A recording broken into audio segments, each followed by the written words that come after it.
Good morning, everyone. Thank you so much for joining us today for the class that's being taught by Gary Sloan, and it will be transitioning to a multi-inspector firm. Before Gary gets started, I would like to go over just a couple of points with you, and that way you'll know what to do and what I need to do.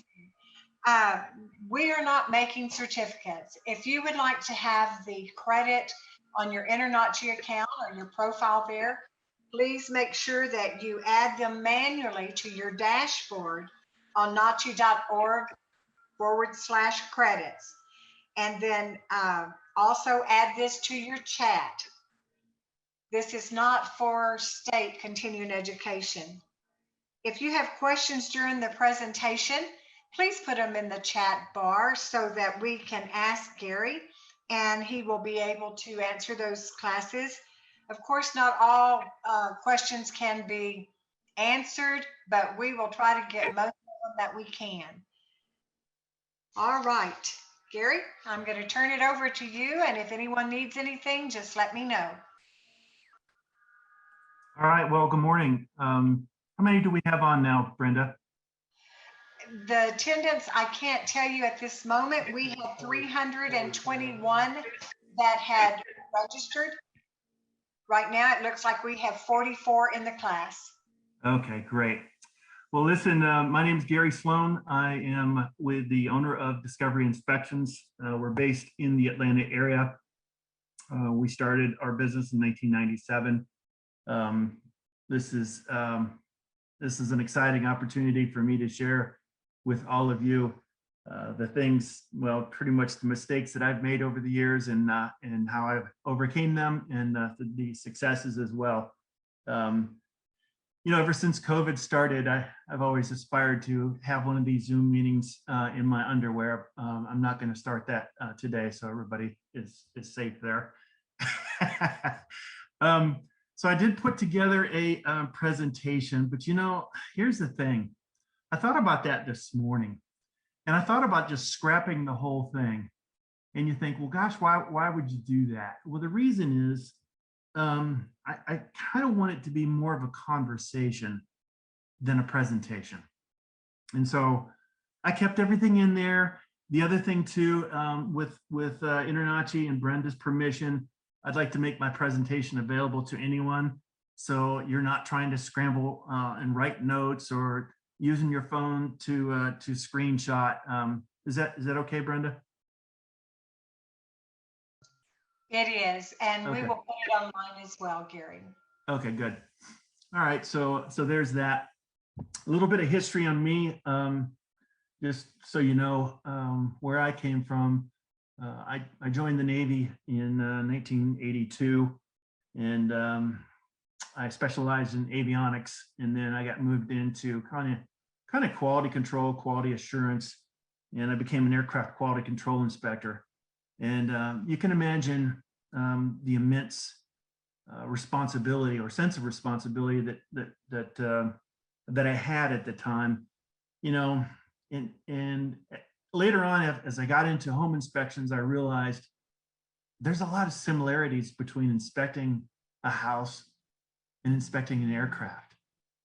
And what I mean by that is they both have a structure, they both have an exterior skin, they both have electrical systems, they both have you know, a lot of similarities.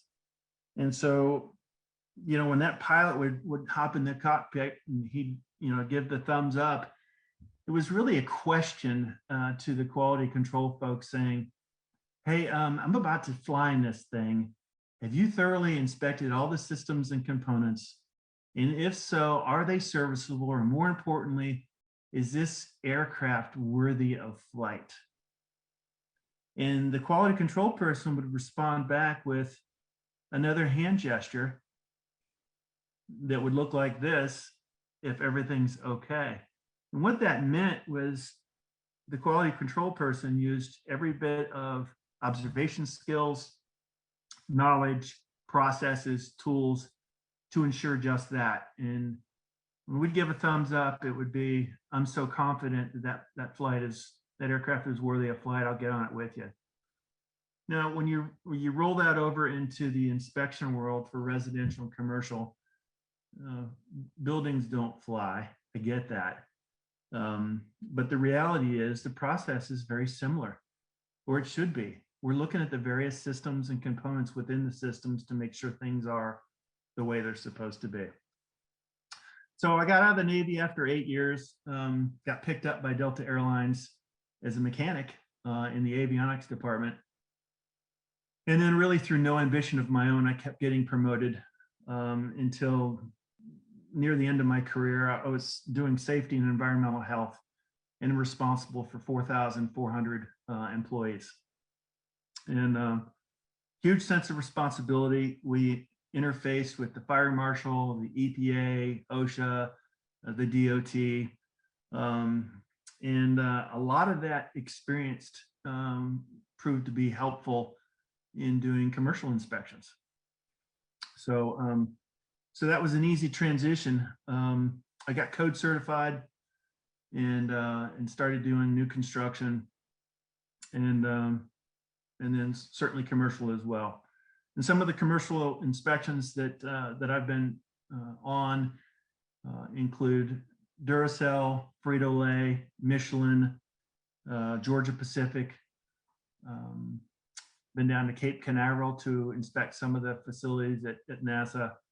So a wide variety of exposures, and just love what I do. So a lot of experience there. I've personally done just over 12,000 inspections, and I think my back and my knees would confirm that as well. But let's get into the purpose of why you've joined us. And that's scaling the business. And what does that mean? I was a single man operator for 10 years. And I just had this notion in my head that no one can inspect as well as me. And why do I want to take the risk of somebody else missing something or causing damage to a house? I was making a pretty decent living, and you can as a single person. You definitely can. And then I got some prodding by a coach that says, hey, why are you still inspecting? Why don't you have other inspectors? I said, oh, geez, here we go. So I actually followed the advice, hired someone, and I just could not let go of the reins. And so I hired that person as a inspector helper. And after some period of time, we promoted the person to an actual inspector, and I went on a conference out of state. The very first day he did his first inspection, I got a call, and he said, hey boss, I fell through someone's ceiling. I thought, oh my God, this is the risk that I didn't want to take. This is exactly my fear. And so I'm with other like-minded inspection company owners, and they said, what's wrong with you? And I told them what happened. And they said, so? What do you mean, so? Well, what are you going to do? Well, I'm going to make sure that we fix the house to the level of satisfaction of the homeowner. Yeah, that's what you do. And then you go on with your business. So that happened. And then we hired another inspector, and then another. And it just seemed, we got our processes in place and our training, and things got better and more digestible. So let's get into the presentation.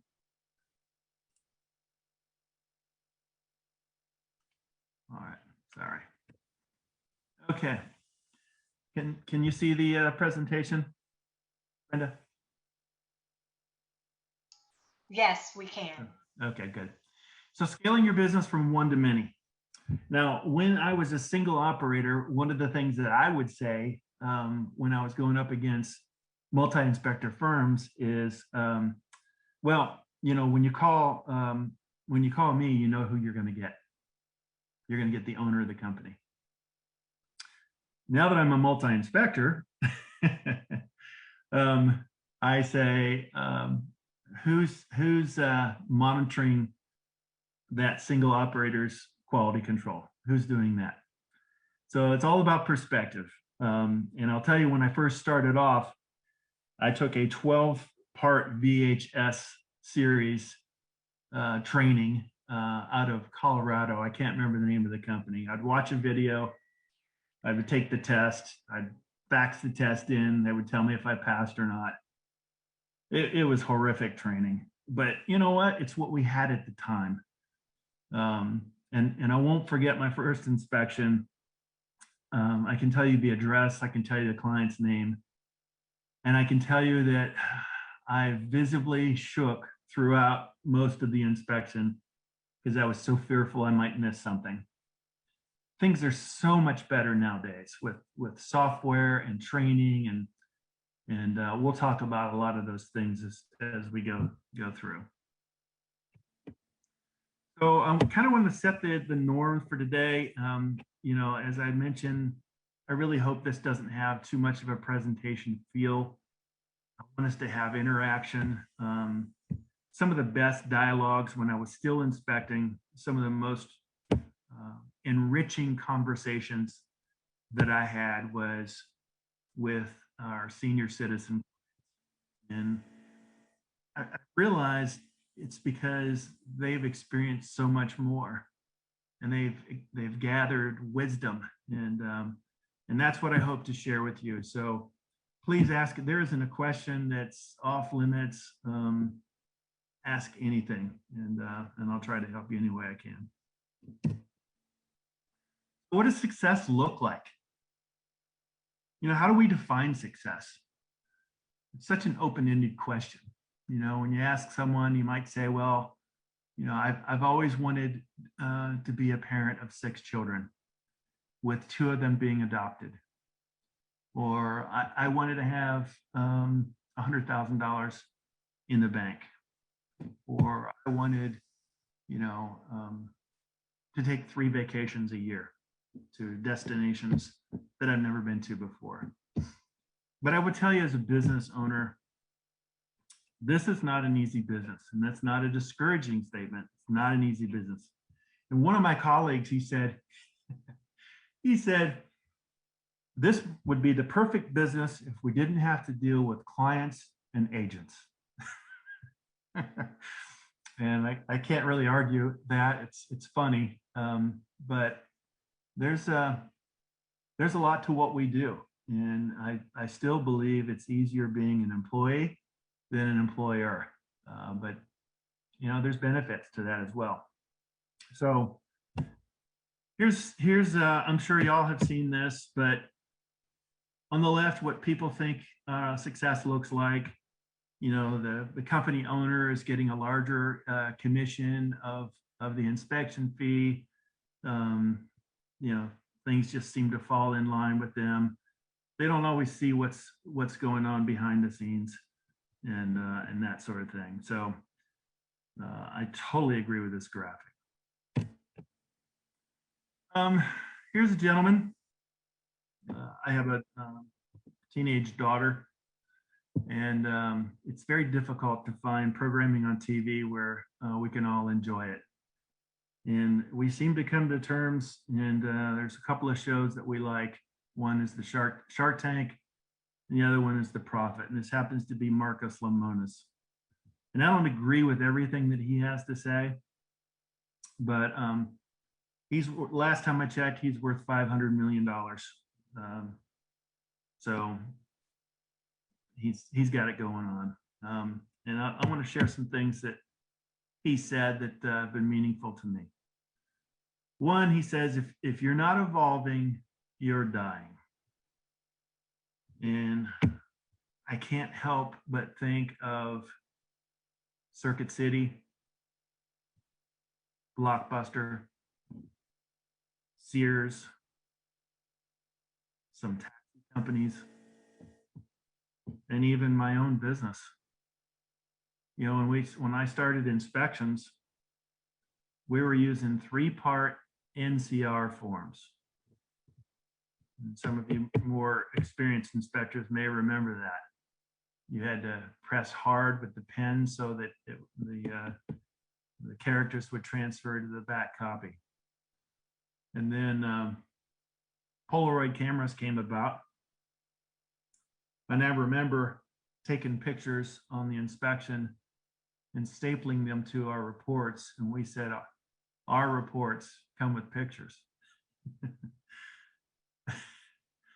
and now look what we have available to us. And even the guys that were inspecting before me, they commonly told me, they said, you know, back in the 80s when they were inspecting, all they used was a flashlight and a screwdriver. A flashlight and screwdriver. And go to any InterNACHI convention or inspector convention for that matter, and go to the vendor area and look what all is available to us now. The profession is really advanced.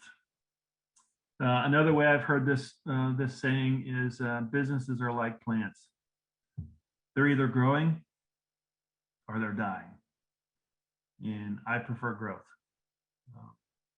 So this next thing is, he says, as the leader, and that's who we are as business owners. We're leaders, or we should be. It's our duty to make sure that everyone is successful. And how do we do that? I think we give them the resources that they need, the training, setting the expectation, giving them positive reinforcement, giving them coaching. And then the bottom line is we just get out of their way and let them do their thing. That's my style of coaching or leadership, which is more servant, more, I guess, democratic. I prefer to make decisions as a group. I'm not afraid to make the difficult decisions, but I think it's one of the things that I say when I do a presentation. I'll go into a room and I'll ask, and you can steal this, okay? I'll ask, who's the smartest person in the room? Who's the smartest? And people will look around awkwardly. And I'm not really looking for an answer. Whoever that happens to be, that person is not smarter than all of us together. And so the whole concept of team, and that's what we say a lot, at least in my firm, is team or family. It's very true. You know, the acronym TEAM is together, everyone achieves more. Very, very true. And so I couldn't agree more with Marcus's statement here. It's our obligation as leaders. And some of you might be still a single operator. If you're a parent, you're a leader, or you should be. I think anything produced by a gentleman by the name of John Maxwell is worth reading and investing and learning from. And he's quoted as saying, I think it's him, as saying, it takes 10,000 hours to become a leader and another 40,000 hours to become a great leader. And that translates to 23 years. So a lot of us are still leaders in training. And my belief is, in order for you to lead others and invest in them, you've got to pour into yourself. And we'll talk about that later on as we go through this. Here's another one that really resonates with me. Marcus says, people for me is the only reason that businesses fail or they survive. And thankfully, over the course of my military career and corporate life, I had the privilege of serving under just phenomenal leaders, with the exception of one. And that can really set a person on their heels and change their correction, their course of where they're headed. So I try to remember all the great leaders that I've been around and grab the things that I learned from them and incorporate it in my style of leadership. People are the business. I've heard some business owners say, I keep my staff at arm's length. I don't want to be their friend. And you know what? That works for them, but not for me. And so that's up to you to decide, where you want to be with that. Maybe it's a hybrid. I don't know. But let's move on to the next slide. Marcus talks about three things, the 3 Ps: people, process, and product. And that is a constant thing. If you ever watch his show, that is what he talks about. And when you add the 3 of those, it gets to the objective, and that's to make money. And that's not a greedy thing to say. We have a responsibility to our families, to our staff, and to our communities to run successful businesses. And that means ones that make a profit. So let's break this down a little bit more. I love this quote. It's an African proverb. It says, if you want to go fast, go alone. If you want to go far, go with others. So it's perfect for the topic of today's conversation, transitioning from a single operator to a multi-inspector. Or maybe you have 2 or 3 inspectors and you want to get bigger.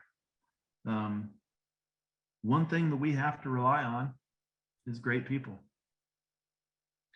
So at some point, we can carve some time out and talk about how do you find those great people? How do you nurture them? How do you attract them to your company? So, any questions at this point, Brenda? Comments? We have one, but it really was, or it shows there's one chat, but it is just someone having an issue with their computer. So at this time, no questions.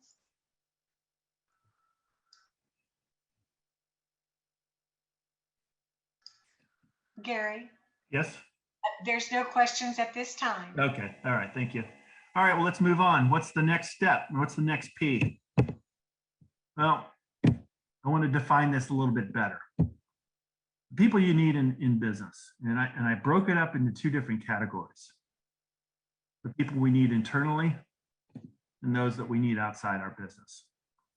So if you look at business models, at least in the service industry, it can kind of be categorized in 3 different categories.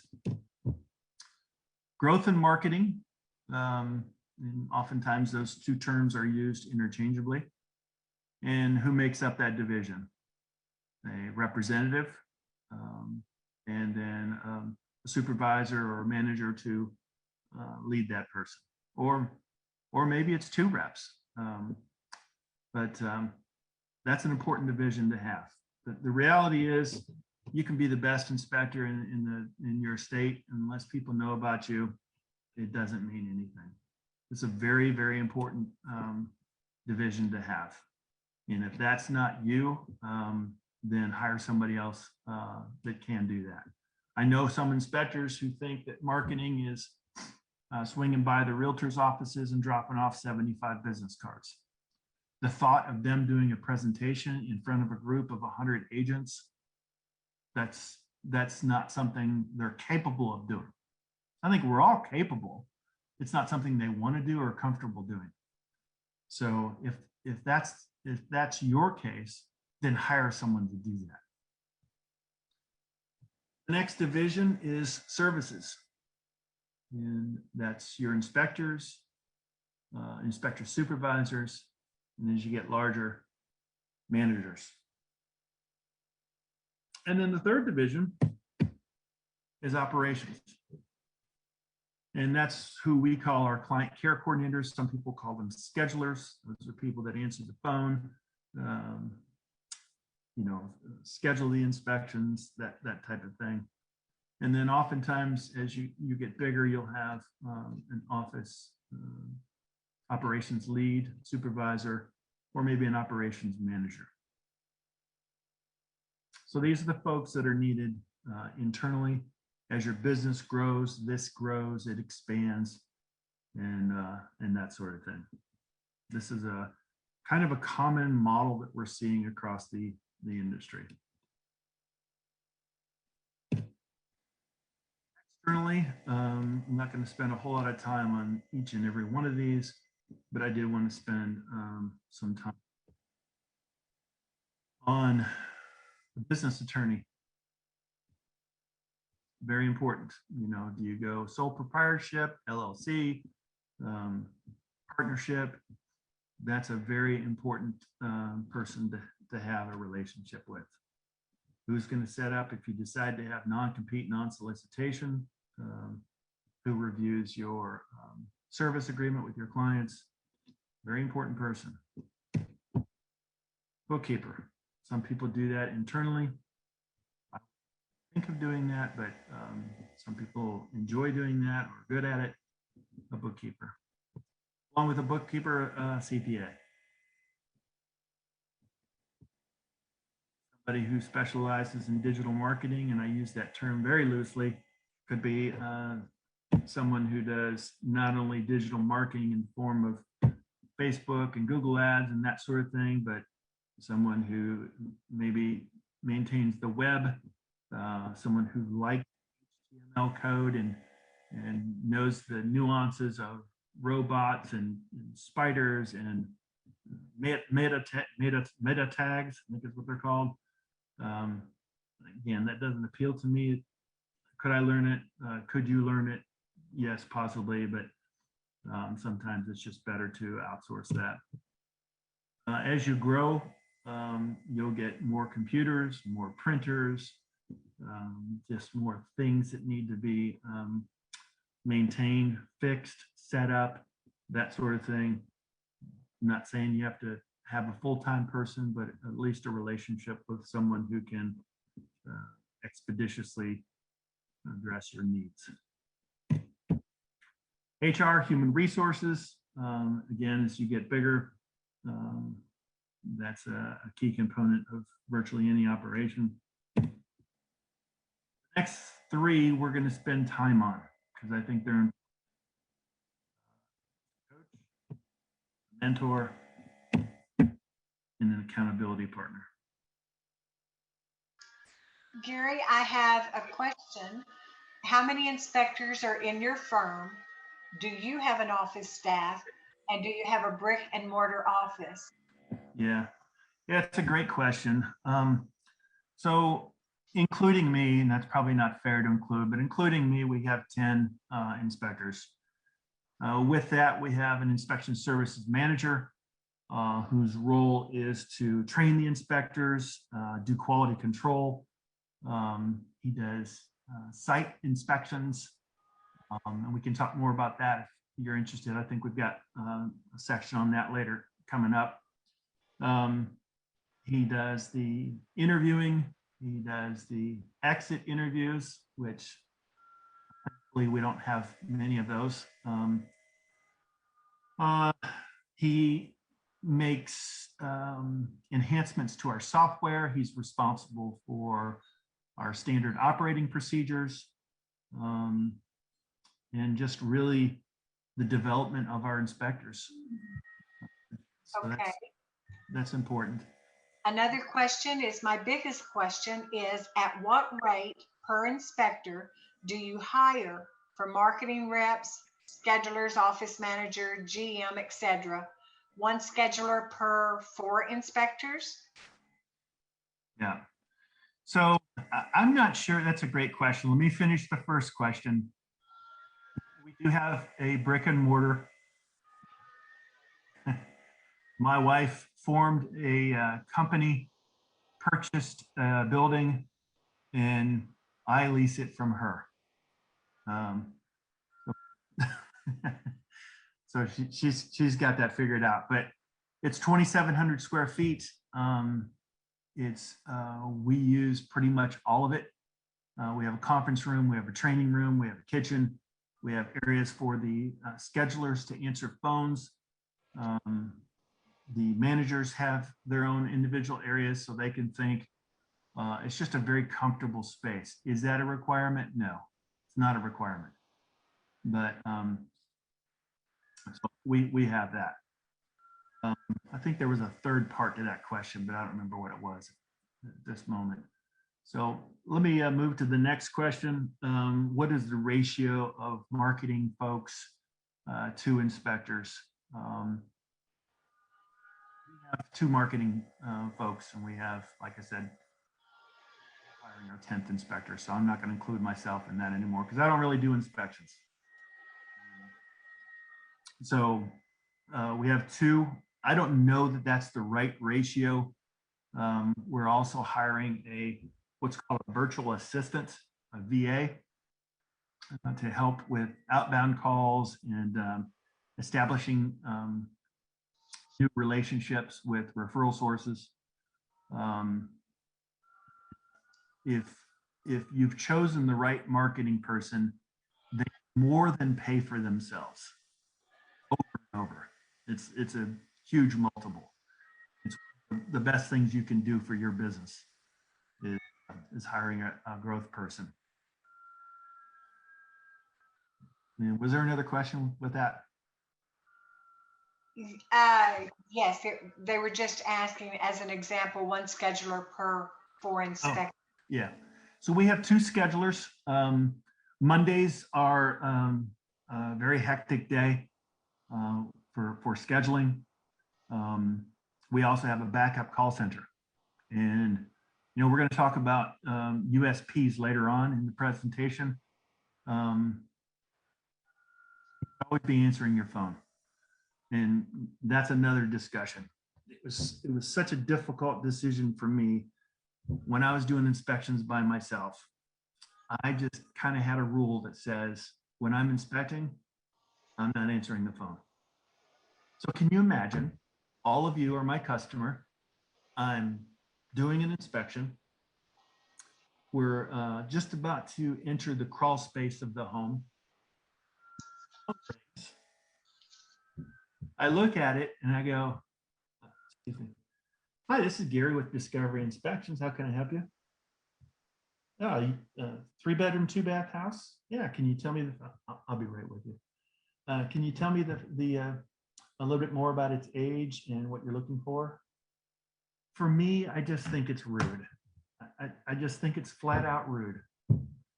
Not only is it rude, but it's an interruption in my mental process. I should be fully focused on what I'm doing, that house and that customer. And now I took a distraction. And so the risk there is somebody going to leave a voice message? Or are they going to go, next? I'll just keep calling until I find somebody that answers the phone. I can tell you this as a consumer, when I have a problem with my computer, I have a computer guy that I know, like, and trust. If he doesn't answer the phone and I got a problem, I'm not going to wait. I'm going to go to the next guy or girl. So the importance there's an expense of having people answer your phones. And I trained them to answer the phones. These are key things that I want said or not said. We practice inflection and timing and a lot of this stuff. They're better than me now. In fact, they won't even let me answer the phone at my own company. They're just better. So think about that. I know we all think that, nobody can inspect like me. Nobody can, answer the phones like me. We keep track of everything we do as a company. There's an expression that I learned from the corporate world. You can't manage what you don't measure. Think about that. You can't manage what you don't measure. We measure everything. And they're called KPIs, key performance indicators, or metrics. Some people call them metrics. When when you're trying to lose weight, your metric or your KPI is decided by the scales, right? And your record of your progress, that's your metric. So, and many of you likely are ISN users. They have a call close ratio feature in ISN that tells you how well you're, when the call rings, and that's the marketing or growth division's responsibility, is to make that phone ring. Well, once it does, it's the responsibility of your operations team, your client care coordinators, your schedulers, to convert that into actual business. So I can tell you ours, and I'm very proud to say this, is around 94%. 94. So 94 out of 100 times, we're booking the inspection. Now you might think, well, what about your backup call center? What are they like? Well, they're at 91%. They run 3 to 4% behind our local folks. I'm okay with that. That's a pretty high number.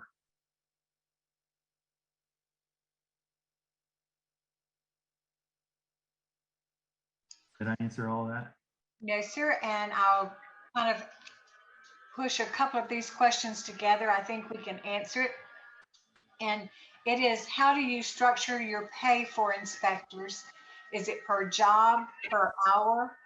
Did you have to change your pricing structure when you went to a multi-inspector program? And are your inspectors full-time, part-time, or 1099s? Wow, those are some great questions. And you grouped a lot of them together, I think. So there's different pricing models out there. And I'm in several different groups nationwide, so I get to see so many different ways of doing it. And it's such a great debate. Do you pay hourly? Do you pay flat rate? Do you pay commission? They all have their pluses and minuses, and I think the industry is still trying to figure it out. You pay flat rate. Let's say you pay, I'll just throw a number, $125 an inspection. Okay, so I go and I do a 2-bedroom condo, and I'm done in an hour and a half. I'm happy as an inspector. The next job I get, it's a double wide on a crawl space with 2 barns, and I'm there for 4 hours. Not so happy. So I'm not sure that's the route to go. The percentage, that seems to be the oldest, most established method of paying. The problem with that is if I raise prices for our inspections, everybody gets an automatic raise. Automatic. Whether they earned it or deserve it or not, they get a raise. Not sure I like that one. That's where we are now. And then the hourly, I know California is kind of leading the way on that. You get a factory in overtime and that sort of thing.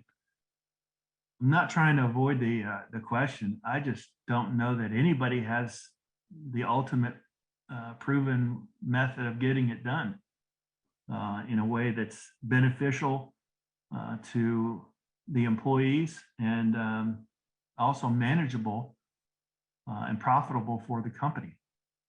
So it's a great question. I just don't have a really solid answer for it. Again, right now we're doing commission because that's all we've done for years and years. I think there was another question in there that I need something to write with. That was a good group there. Last question I have for you is, how many schedulers did you say that you had? Yeah. So we have 2 schedulers. The other thing too, remember I came from the military. One of the things the military does better than anybody else in the world, anyone, is transitioning of personnel. They got it down. And I'll speak in general terms. Most military transfers happen at 2 years, maybe 3. So there's constant movement. And so they do something to counter that, and it's called cross-training. So if one person gets taken out of service, another can quickly step in there and do that. So we've done some cross-training with our growth and our marketing team. We have 2 full-time people answering the phones. And when it really gets hot and heavy, then the marketing, the growth folks will jump in and answer phones as well. But you know what? Here's the thing with technology, the way it is, golly, now you might have one person answering the phone, and the overflow can go to your call center. That's possible. So that's the ratio that we have right now, and it works. I think missing a call for a business is a kiss of death. You need to answer all those calls.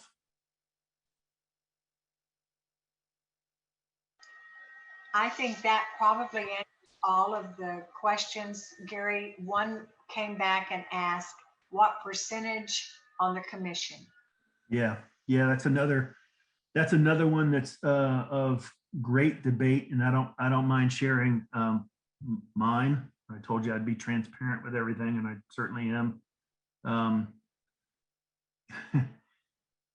There's an expression called the golden handcuffs, and I'm not sure if you've heard that or not, but I can tell you turnover for a company is very expensive. Very expensive. When I say turnover, people don't stay long. And years ago, when someone would approach me, hey, I need to talk with you. Oh God, I already know what that means. And I do this internal self-reflection thing going, oh my God, how did I not serve this person?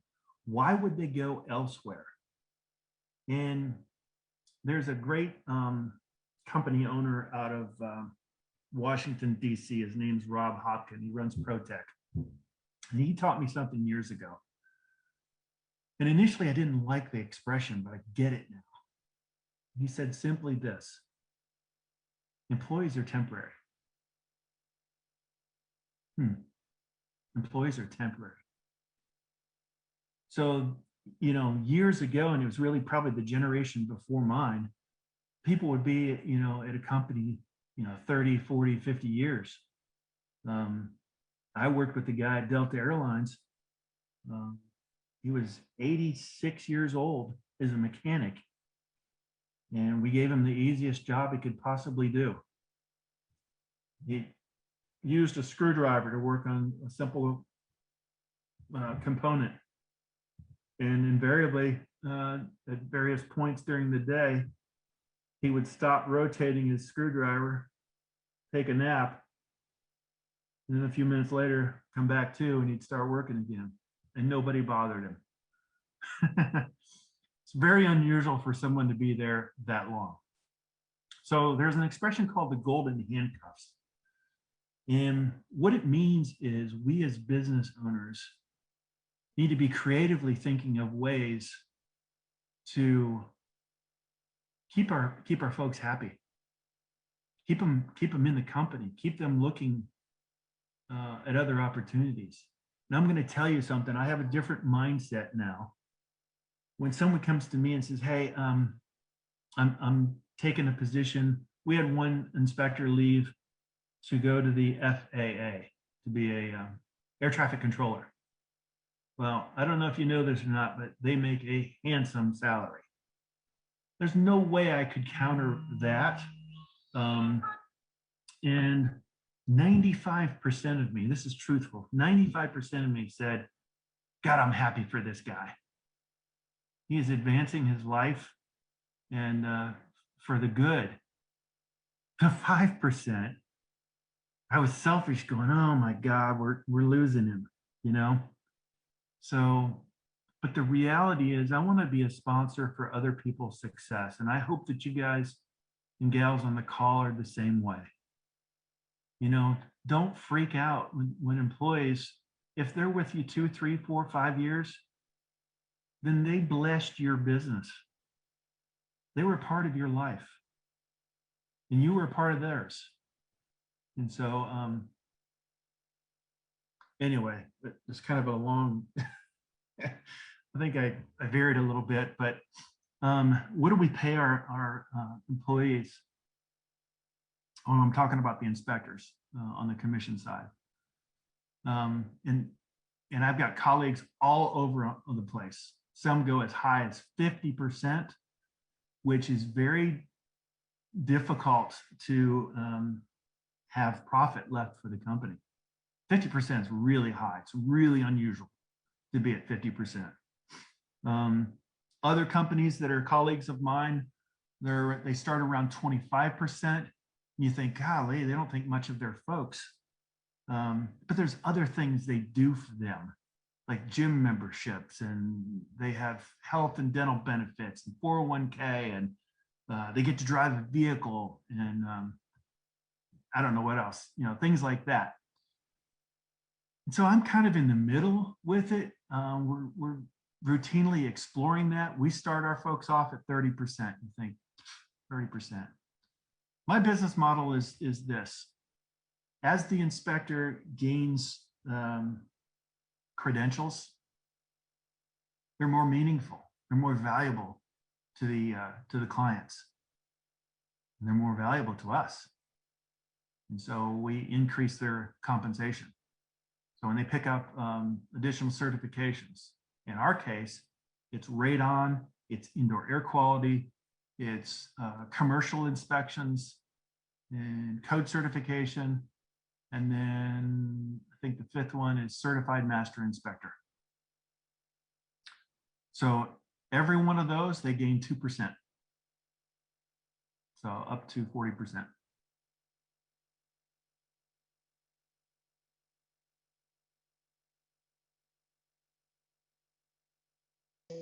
All right, that's all the questions I have, Gary. So we'll hold for the next group. Thank you. All right, listen, you got to keep me on track, Brenda, because I could go on and on and on. You give me that shepherd's hook, okay? You're good. All right, so remember the other P, this is processes. What does that mean? How we do things. Now, admittedly, one of my favorite foods to eat, a little treat for me, is going to Outback Steakhouse. And what do I like at Outback Steakhouse? I like the coconut fried shrimp, okay? And it's expensive, it's probably overpriced, but that's a treat for me. And that sets the stage for the rest of the eating experience. Now, when we talk about processes, when I eat coconut fried shrimp in Georgia, or I go to Florida or Kansas City or San Diego, I'm kind of expecting a similar flavor, similar number of shrimp, similar presentation. I expect the pricing might be different, but if their process is right, the experience should be very similar. Same thing for us. When you go from one inspector to 3 to 5 to 10 or 20 or whatever you have, there should be some similarities in how your inspection is done. Now, what's the difference? The difference is going to be in personality types. And we've got a wide variety on our team. Got some that would rather they'd rather inspect alone with the house and they be one with the home. Got some that enjoy telling stories and the interaction with the clients, and talk about favorite barbecue restaurants that happen to be in the area. Big personalities. Everybody's different, but the experience should be similar. So how do you set that up? I think it's important to have a training manual. And when we think training, I'm not just talking about your inspectors. I want you to think about training for your growth folks, training for your schedulers, so that we have that consistency. Another manual I think is important is administrative manual. How do we collect checks? What do we do in the event that we have a bad check that comes in? What's our policy on inclement weather? That type of thing. Administrative manual. In that should also be components of HR, your tobacco use policy, and your sexual harassment policy, and that sort of thing. Growth in the marketing folks, they should have their own manual. And SOP, standard operating procedures. How is it we take a water quality sample? From one inspector to the next, we should have a standard operating procedure that should be directed from in the training manual that says, hey, when we get to the property, we're going to sanitize the kitchen faucet. We're going to run the water for 2 minutes. We're going to take our sample. We're going to bottle it up. We're going to document, and we have 24 hours. All of that should be like regiment, no deviations. And that's what an SOP does. And this is what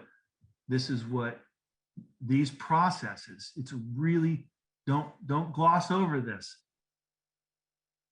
Here's the thing.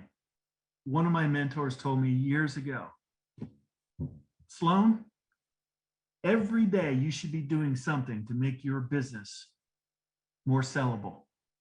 Every day. Well, I agree with him every day. So when a company comes in, or an investor comes in, or a possible future owner comes in, they're going to want to look. They're going to ask for these processes. Another show that I watch on TV is Repo Airplane, or I can't remember the name of it, but guys that go out and repossess airplanes. And they get these airplanes. The airplanes, it's only half its value if they don't have all the maintenance records with the airplane. And so you're not going to get value out of your business unless you have these things that are on this slide. So is there a question that came out of this? Because I feel like there is. Let's see what we've got. Do you hire and train new inspectors or prefer experienced inspectors? And do you require a specific commitment? And the last question there was, what is your average inspection fee for a 2,500 square foot home with having commissions taken out? Yeah. All right. I'll try to remember that.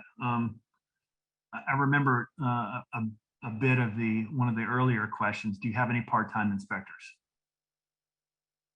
And the answer to that is yes. Is that what I want? No. Part-time inspectors. To me, it's like having a part-time doctor.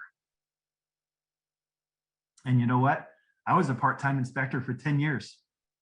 So how hypocritical I am now, but I did everything I could in terms of training, my tools, my procedures, everything, such that no one ever suspected I was a part-time inspector. So the part-time inspectors we have now, we have one. Yeah, one. He's a firefighter. He's actually a captain at a fire station. And he is so good at what he does.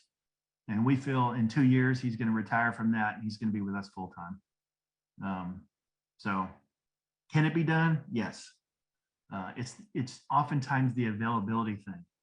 So let's say your inspector does an inspection today. He goes back on shift tomorrow. He's a firefighter.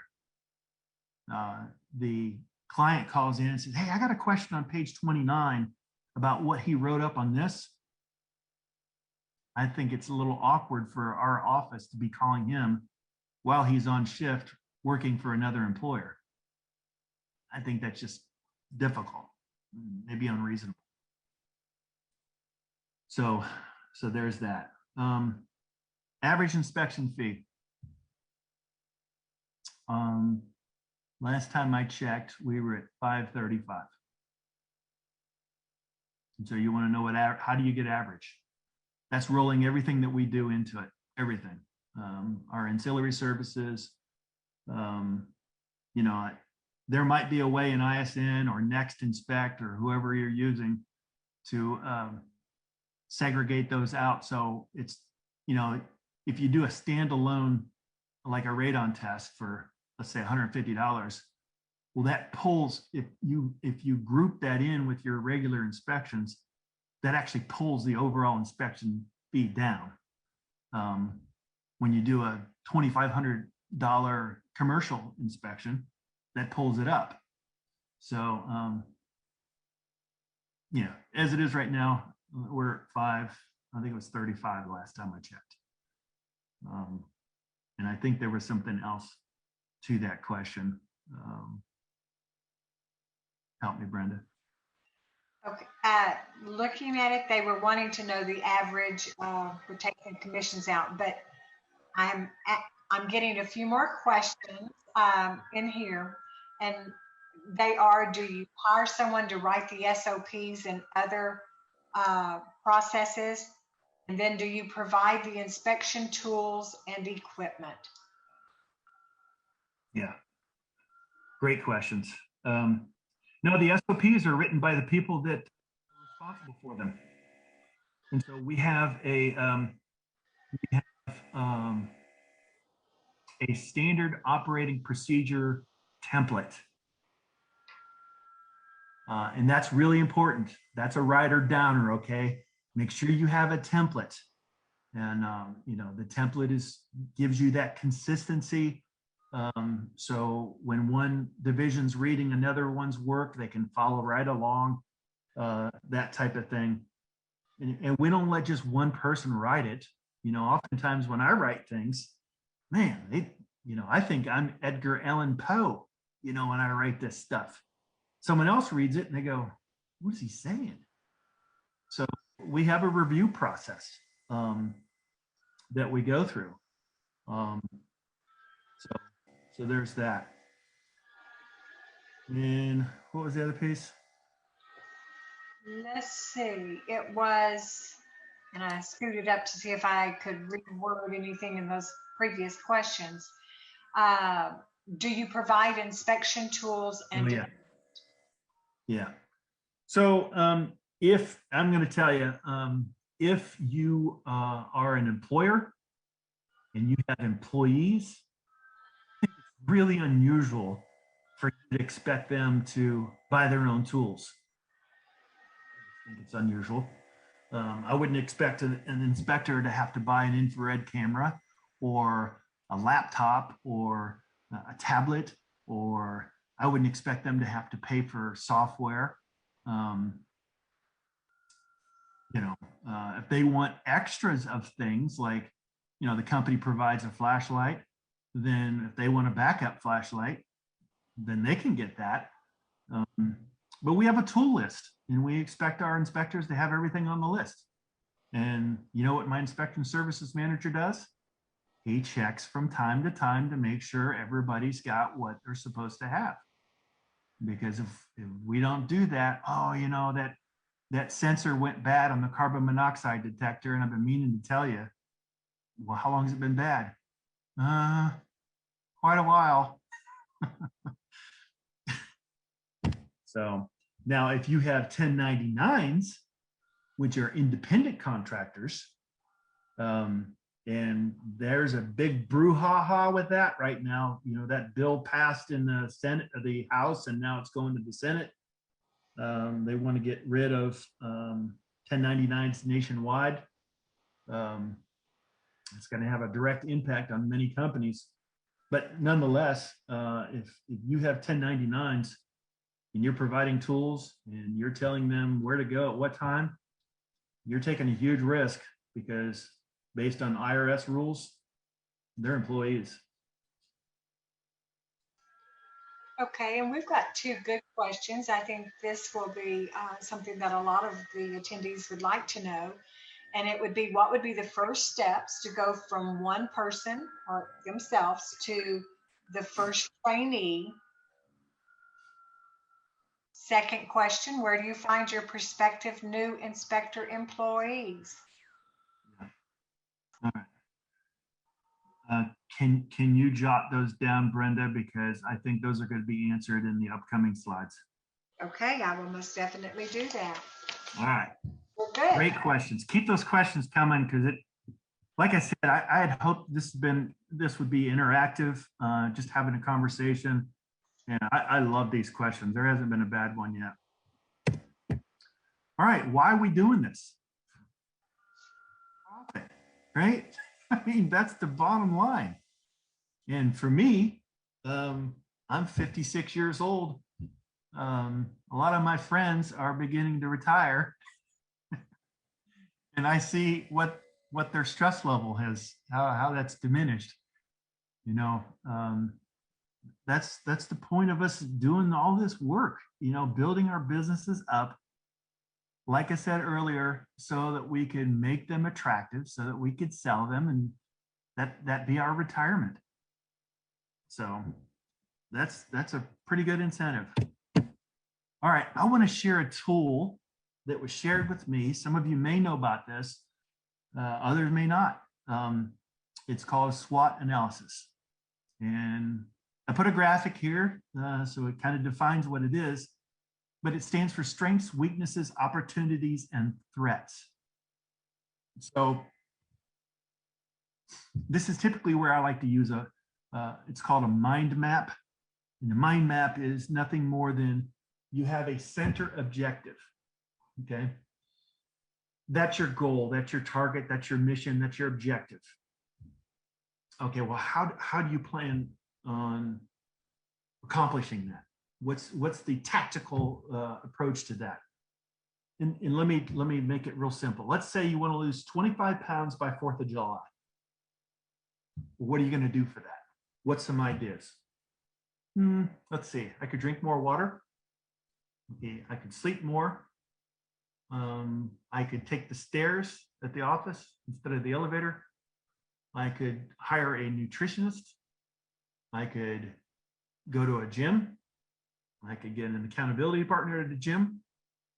All of these things are supporting activities for your goal. And so when you do a SWOT analysis, when you look at strengths, what is it that you do good in your company? What is it?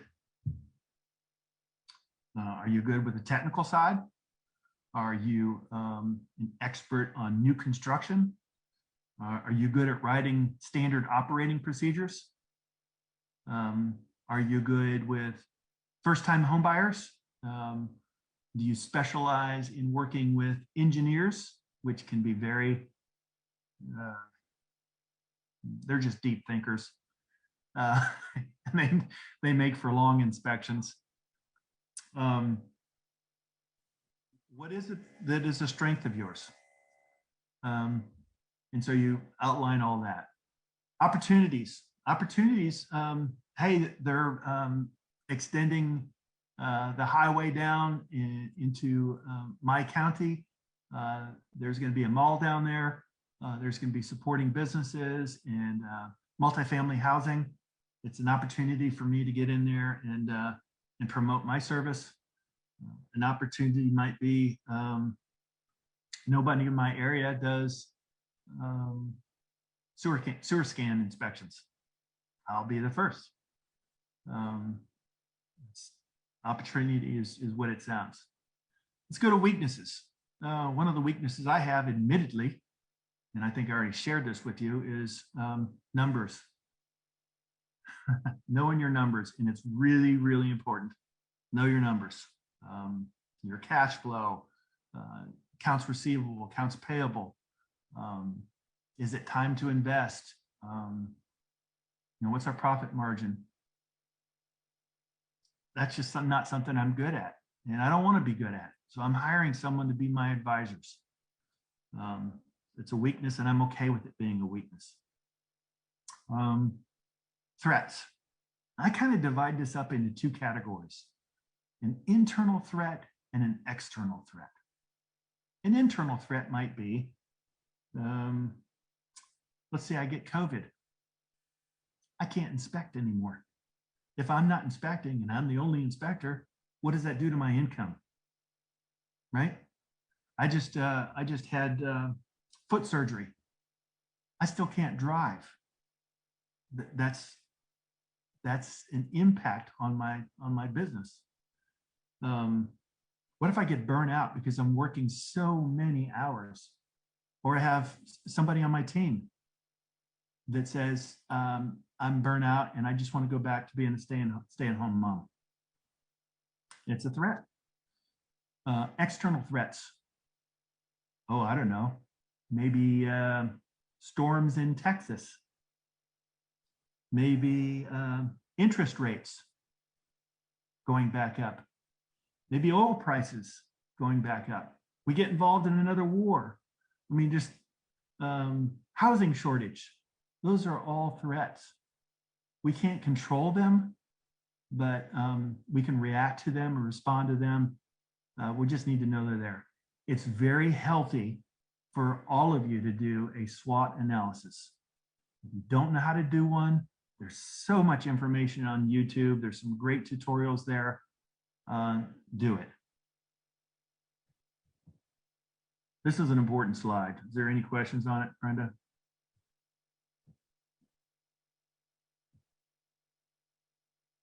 I'll take that as a no.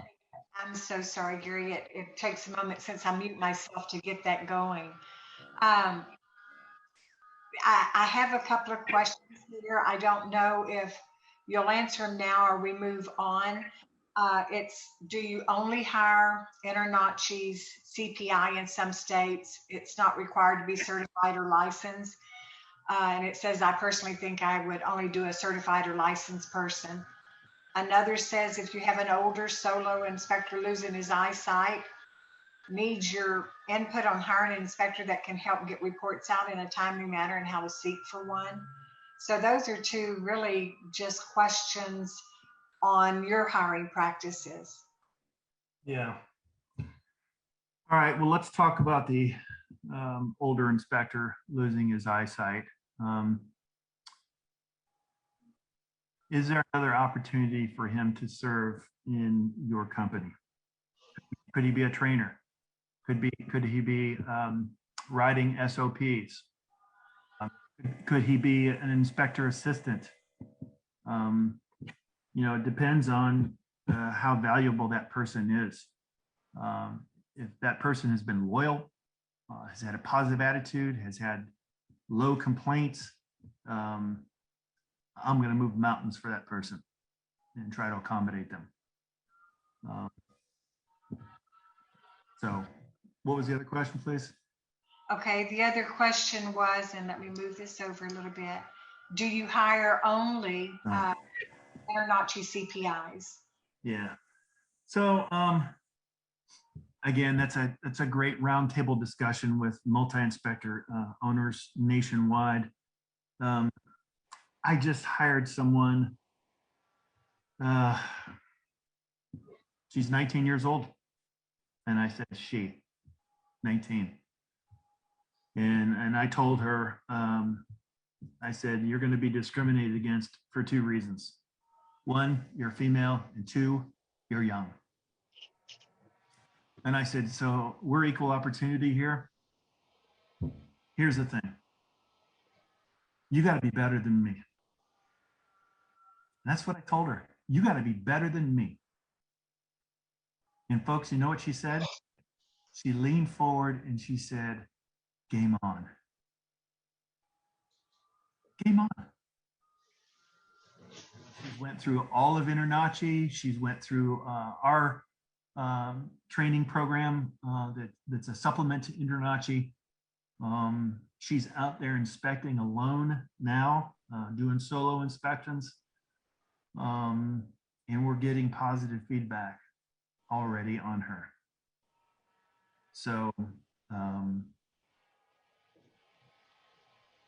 everybody has an opportunity to do pretty much anything they want within our firm, provided they have the drive to do so. And I call that grit.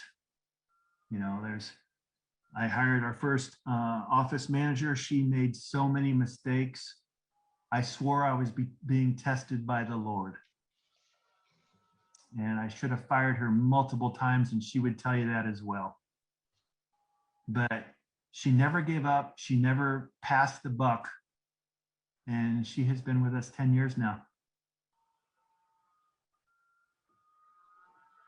Oh, so I want to answer the question on the CPI. I don't really care. I think that sets a educational foundation. If you pull somebody from the street and start taking them on inspections, they're going to be so lost because they just do not have the educational foundation to understand even what they're looking at. So we've done it as a blend where they join us and they go through InterNACHI while they're doing the field training with us. That seems to work okay. So I think there's probably more to that question, and I'm gonna delve into it. Is there anybody that you wouldn't hire with respect to what if it's a inspector that's got tons of experience and he's just tired of being his own boss? He just wants to be an inspector. Well, this is where I'll tell you, we have a multi-step interview process. Multi-step. It's pretty intense. I got that concept from Dave Ramsey, who's a financial guru. Many of you may know. And he was doing a presentation and I was there, and he said, do you know how many interviews it takes to get into my company? And he said, it depends on the position, but anywhere between 10 and 13 interviews. 10 and 13. And he says, well, the reason for that is I've got to keep the crazies out of my building. Now, admittedly, we don't have that many interviews, but the reality we do, it's a multi-step interview process. And it's because we simply want the best. And I don't mind sharing this with you. I have a 19-year-old daughter. She's trying to get into the Air Force Academy. It is not an easy thing to do. It's not. You got to get congressman's nomination, interviews, physical fitness test, academics, community service. And honestly, they probably take less than 1% of people who apply. It is not an easy thing to do. But and I don't care if it's the Air Force Academy or West Point or Naval Academy, all of them have very high standards. And that's what, that's what we want for our customers, high standards. And let me just tell you something. I don't know what your reaction was to the cost of our inspection. We're probably one of the more expensive companies in the area. And I don't mean this disrespectfully at all. But cheaper inspectors know less, do less, and that's why they charge less. So if you're going to charge more, you better bring it. And bringing it means having high standards, great equipment, quality control, awesome staff, great customer service, and just a world-class experience, not just an inspection. You can charge more.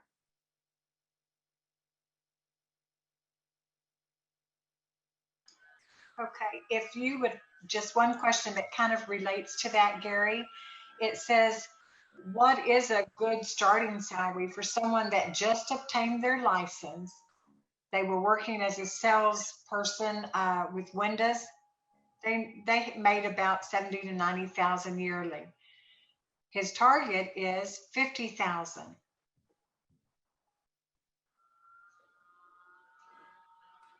Yeah, that's very doable.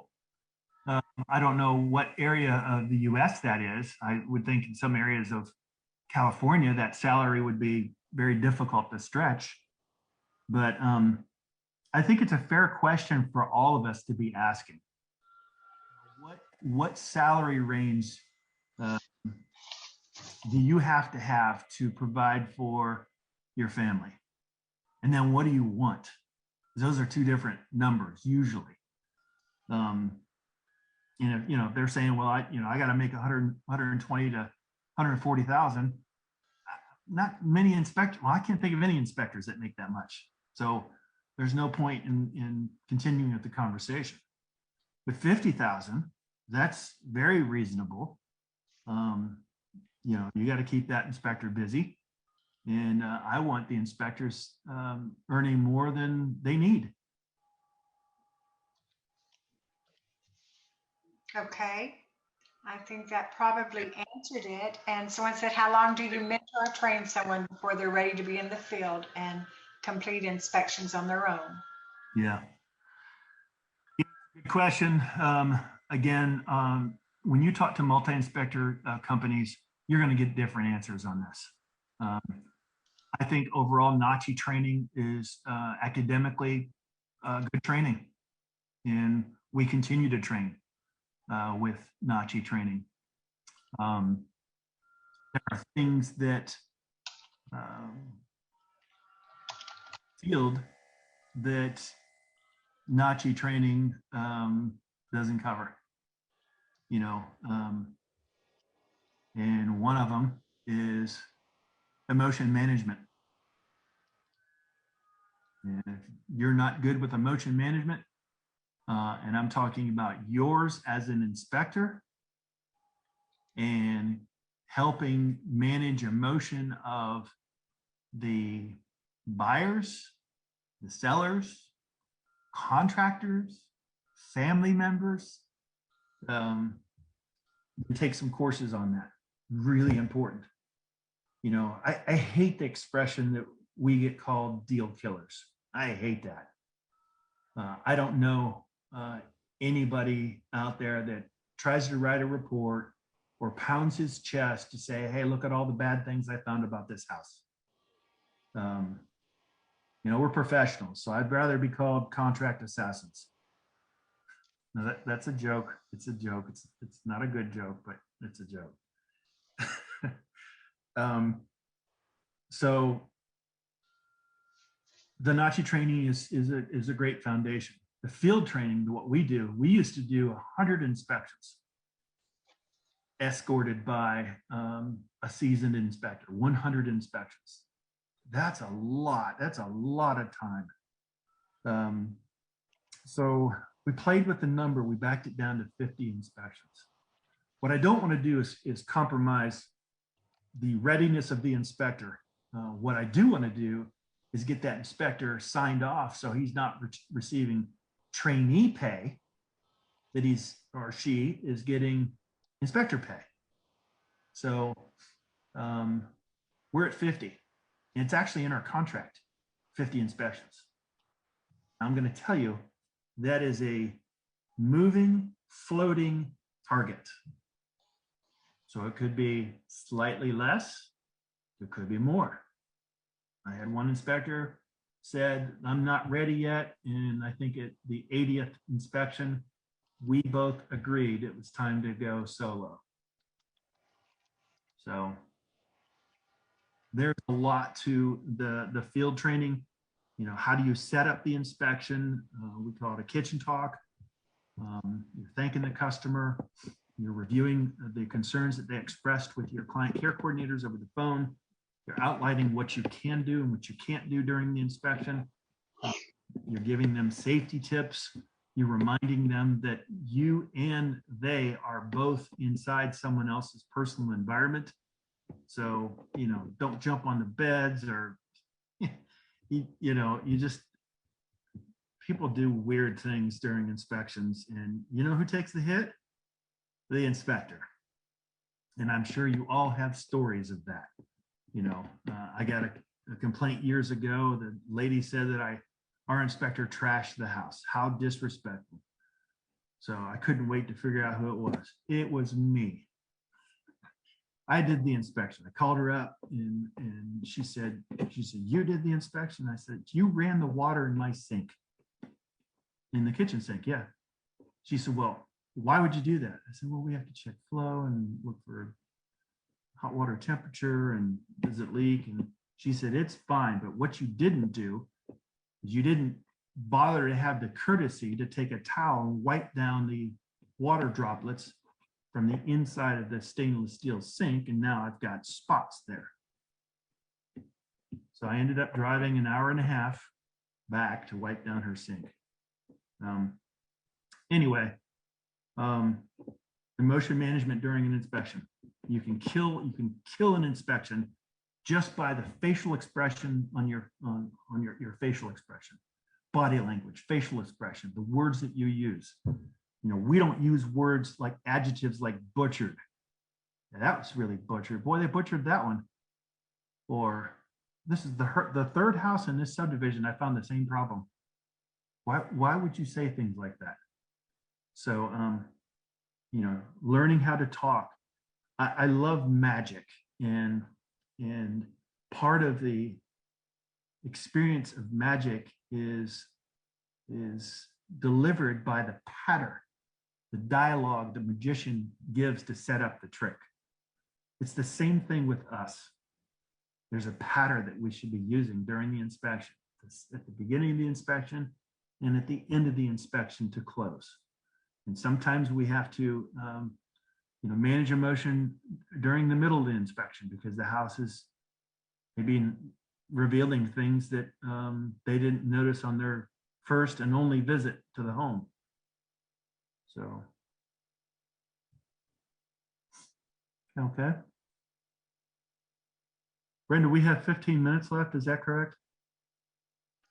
Yes, sir. You actually have almost, I would say, because we were a little bit late starting, we probably have about 20 minutes. Okay. All right. Well, let me move on to the next slide then. I think we've covered SWOT analysis pretty well. Define yours. Now, here's the ingredients to pretty much any business out there. Forget home inspections for a minute.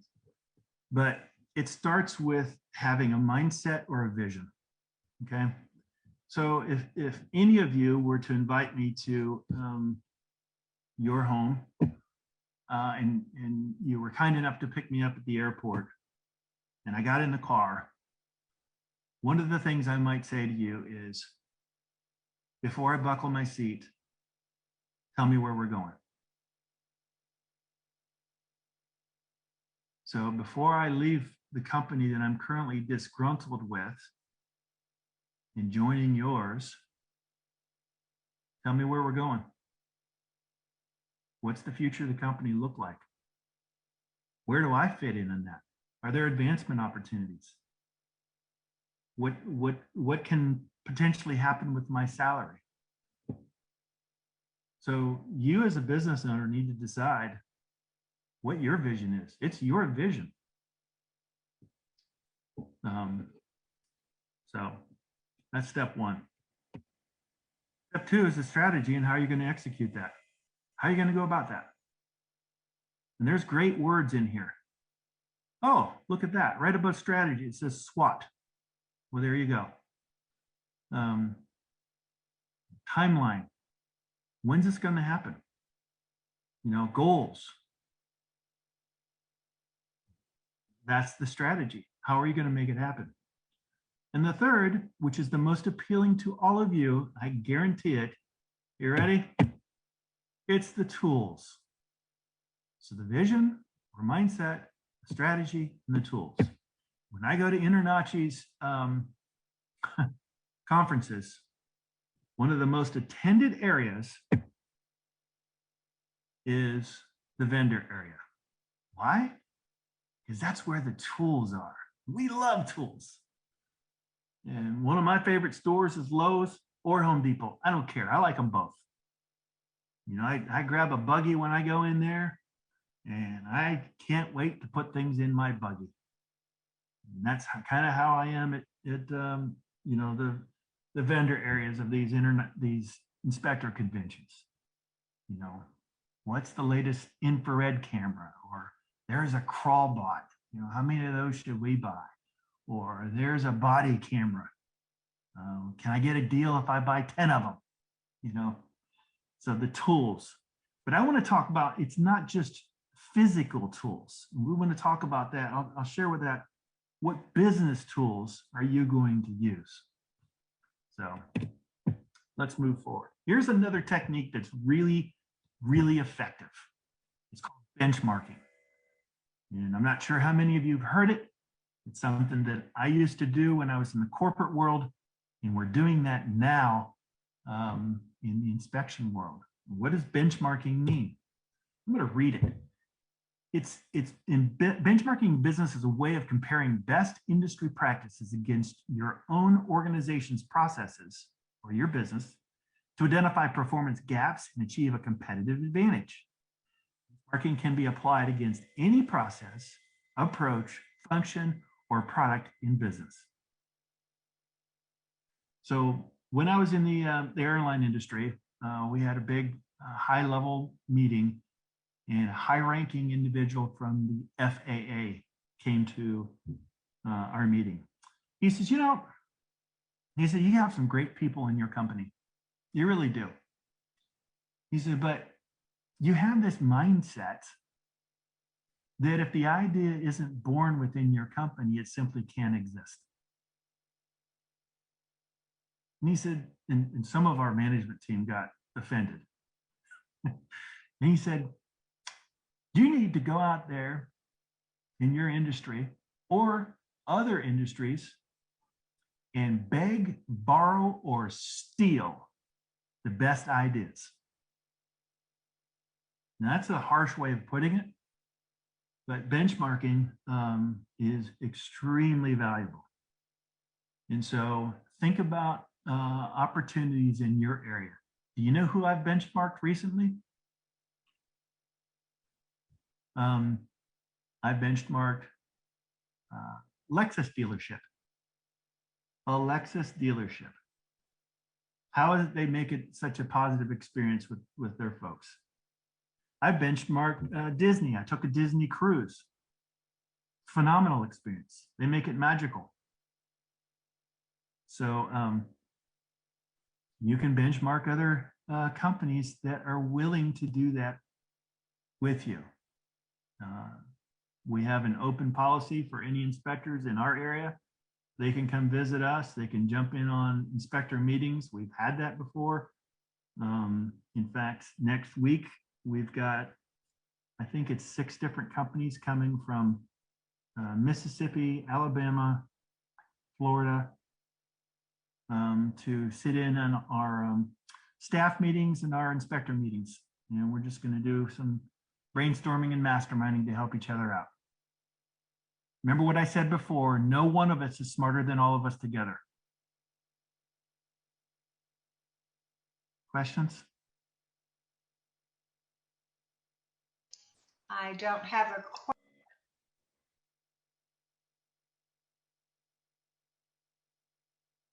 Okay, so I think you said I don't have a question. All right, next slide.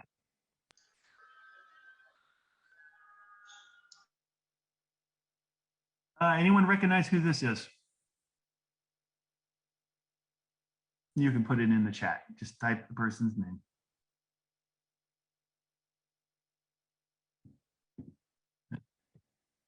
Hall of Famer.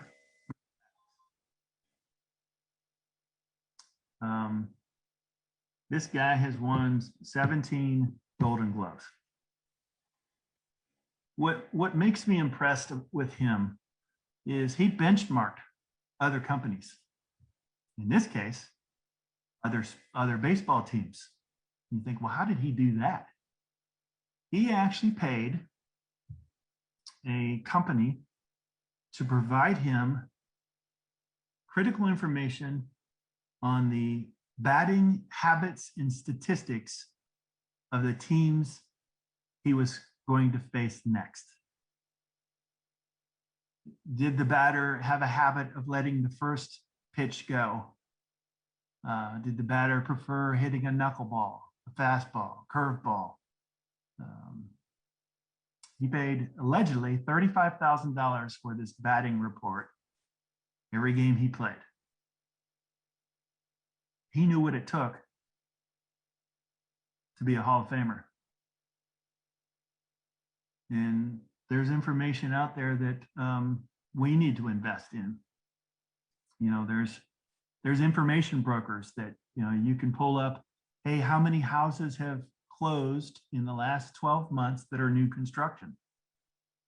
You can buy that. You can pay for that information and set up an email or postcard campaign to say, hey, I know your house is about to lose its first-year warranty. Would you be interested in us doing a comprehensive inspection before you give up your warranty? It's just an example. I couldn't help but look at this guy's elbow, and it's no wonder they have surgery and shoulder pain. All right. Love this quote from Harry S. Truman. I think he was our 33rd president, if I'm not mistaken. Not all readers are leaders, but all leaders are readers. And admittedly, I'm not that great of a reader. I like to watch videos, but I try to read a book a month, and expect the same of my staff. And we don't read the same book. And so when we get together, we brief each other on what the last few chapters in the book that we were reading, what we gathered from that. It's pretty cool. Remember what I said, invest in your team, personal development, professional development. I thought it would be good to share some of the books that have been meaningful to us.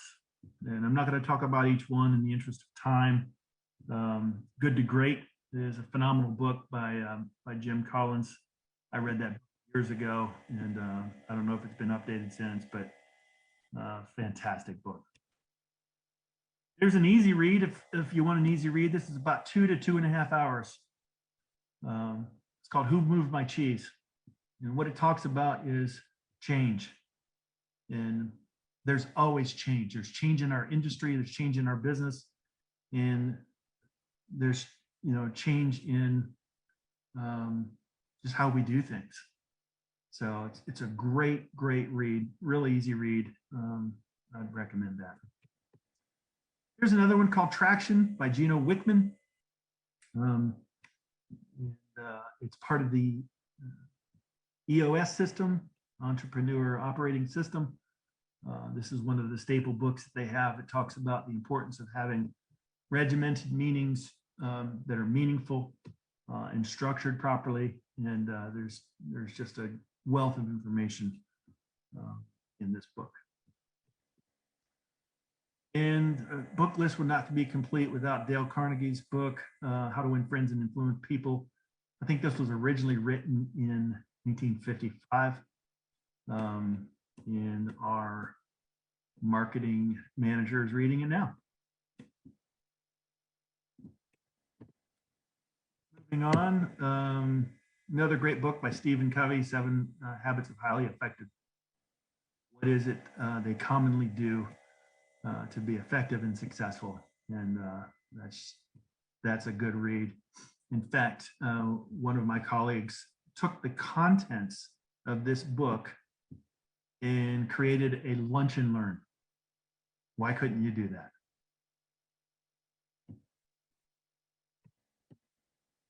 Another phenomenal book called Atomic Habits. Love the expression at the front, tiny changes will lead to remarkable results. It's a great read as well.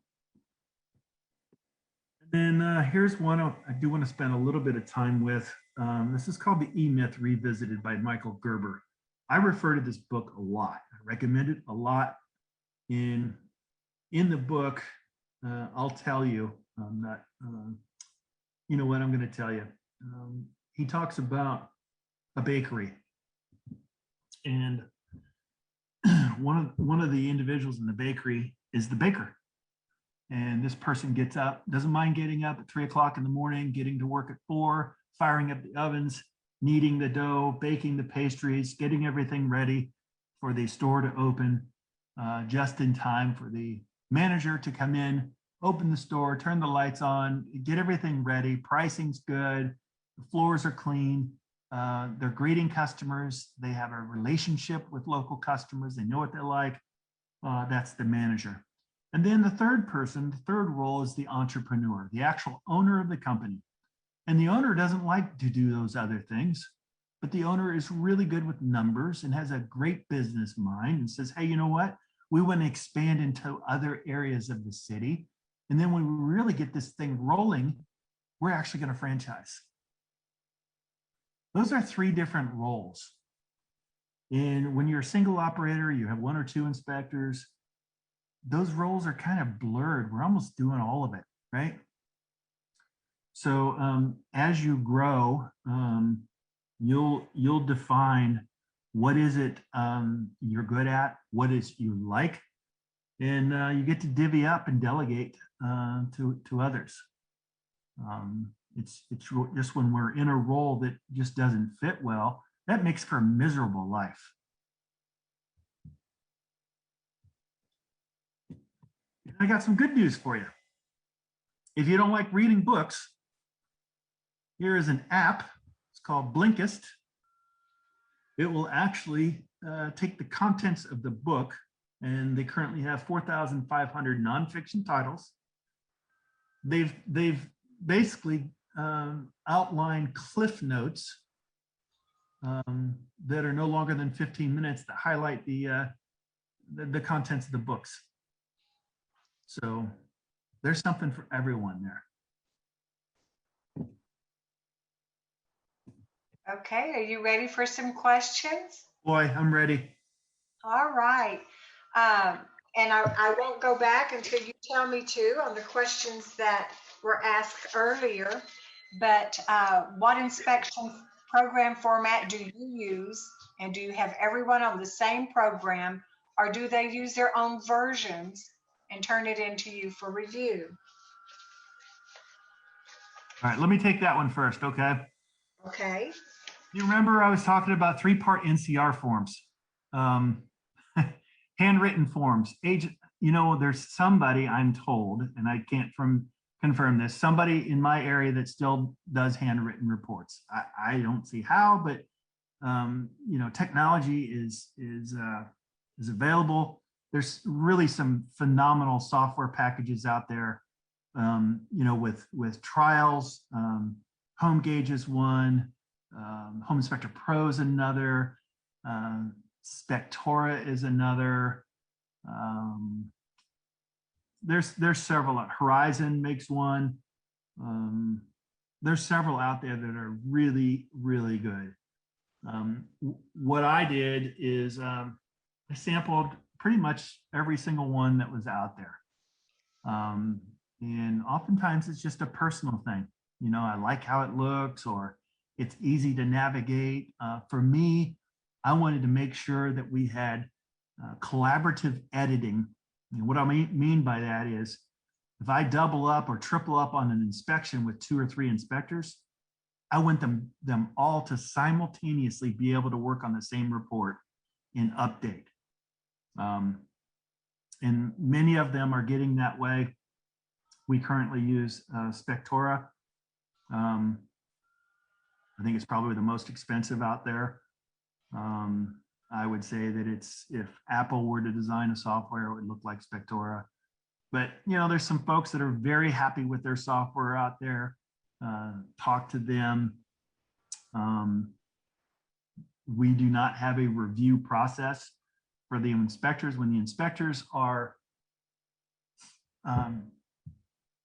given the right to do solo inspections, they've got it all. They do their inspection, they write the report, and they're required to do a review of their work before it actually gets sent out. Later on, I'm going to be talking about quality control on that, so I'll share that with you. But my encouragement to any of you, don't be afraid to try new software. We were using Home Inspector Pro successfully, and Spectora caught my eye. I said, my biggest fear is this change. How long is it going to take my inspectors to learn it? And she said 2 days. I said, yeah, right. It really was about 2 days. So they could be proficient. But again, there's a lot of great software out there. Ask around, do the trials, and see what fits for you. Okay.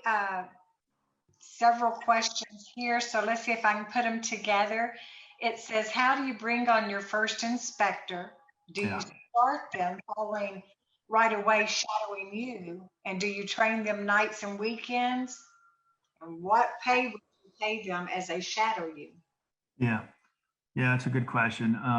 I don't expect people to work nights and weekends. I don't. If they want to, I mean, we don't work nights. How can you inspect a house or commercial building in the dark? I wouldn't want to do it. But Saturdays, we do Saturdays. I've done Sunday inspections. I've done holiday inspections. You know, my thing is people deserve their time off. And, you know, I'm one of these leaders that says, hey, if you want time off, take time off. And you shouldn't feel guilty about asking for it. You've earned it.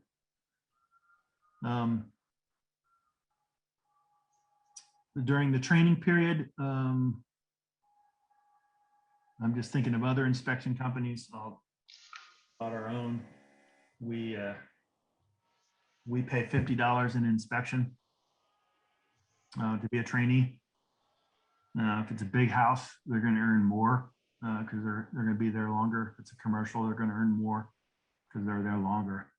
But you know, people have to live; they have to support their family. So, you know, and it's kind of a built-in incentive. Hey, I want to earn more than $50 an inspection. So. Okay, and here's a question from an accounting standpoint. I understand this part, and it is, what is the cost to get a new trainee inspecting by themselves from the first day you meet until they are inspecting by themselves? In other words, how much money are you out before they are bringing in money? Yeah, okay, that's pretty straight up. You know, if you're the if you've got W-2s, then you've got a cost there with your software, with your electronics. And I say electronics, I'm talking about a tablet or a laptop. You've got software rental or software purchase. You've got uniforms. I think our industry is a service industry and people should wear uniforms. That's, you know, I had one of my mentors years ago, I said, if you're going to be in the game, you got to wear the uniform. I agree with him. So that, and then their salary for doing 50 inspections, you can figure that out. 50 times 50 is what? $2,500. And there's other fees associated with that. You know, if you want to give them super lockbox access, and you know, you've got to pay for if you decide to have you know, a lawyer on retainer or E&O insurance. There's other fees that aren't coming to mind right now, but you know, there's an investment, and that's why it's so dang important that you make the right choice. And somebody doesn't stay with you for 2 weeks and go, hey, you know what? I didn't realize it, but I'm in crawl spaces. Or I get real shaky on ladders. I didn't realize that. I thought it'd be okay. And I've had that before. So. Thank you so much, Gary. I think we have reached that part of